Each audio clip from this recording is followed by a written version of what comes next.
છેલ્લા 5 વર્ષમાં 24% વધારા સાથે મહિલા આવક કરદાતાઓમાં ગુજરાત બીજા ક્રમે।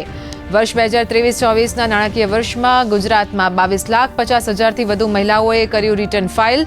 36,83,000 મહિલા કરદાતા સાથે મહારાષ્ટ્ર પહેલા ક્રમે।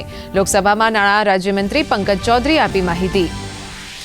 સંસદના શિયાળુ સત્ર દરમિયાન રાજ્યસભામાં અદાણી મુદ્દે હોબાળો। આવતીકાલે સંવિધાન દિવસ હોવાને કારણે બંને ગૃહોની કામગીરી બુધવારથી રાબેતા મુજબ થશે શરૂ।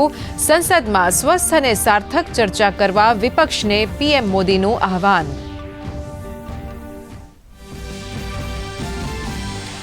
વૈશ્વિક સહકારી સંમેલનમાં પ્રધાનમંત્રી નરેન્દ્ર મોદીનું સંબોધન। કહ્યું, વિશ્વ માટે સહકારિતા એક મોડેલ, પણ ભારત માટે સહકારિતા એ સંસ્કૃતિનો આધારસ્તંભ।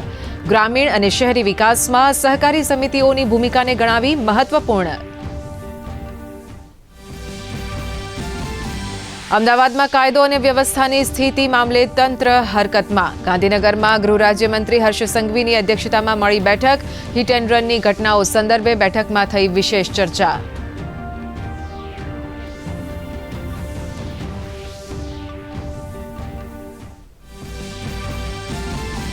મુંબઈ બાદ હવે અમદાવાદ રિવરફ્રન્ટ પર બનશે વિશાળ એડવેન્ચર પાર્ક।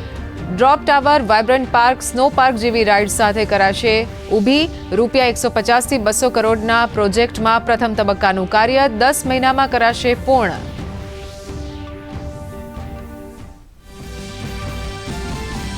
ગુજરાત ટુરિઝમનું હબ બનવા તરફ વધી રહ્યું છે આગળ। રાજ્યના 16 પ્રસિદ્ધ પ્રવાસન સ્થળોની 15 દિવસમાં 61 લાખથી વધુ પ્રવાસીઓએ લીધી મુલાકાત।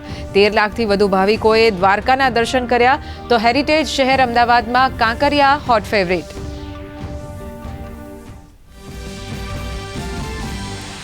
હિંમતનગરમાં તંત્રનું મેગા ડિમોલિશન।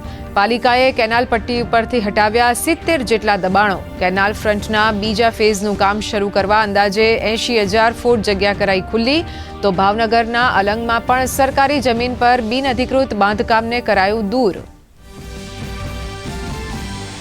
રાજ્યમાં ફૂલ ગુલાબી ઠંડીની શરૂઆત। 13.4 ડિગ્રી લઘુત્તમ તાપમાન સાથે નલિયા બન્યું ઠંડુ શહેર, તો ગાંધીનગરમાં 14, વડોદરામાં 15.2 અને ડીસામાં 15.4 ડિગ્રી લઘુત્તમ તાપમાન। ઉત્તર ભારતના પહાડી વિસ્તારોમાં થઈ રહેલ હિમવર્ષાથી ગુજરાતમાં ઠંડા પવન ફૂંકાવાની શક્યતા।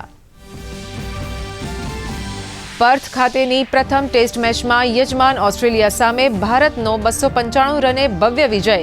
534 રનના ટાર્ગેટ સામે ઓસ્ટ્રેલિયા 238 રનમાં સમેટાયું। પ્લેયર ઓફ ધ મેચ બુમરાહની 8 વિકેટ।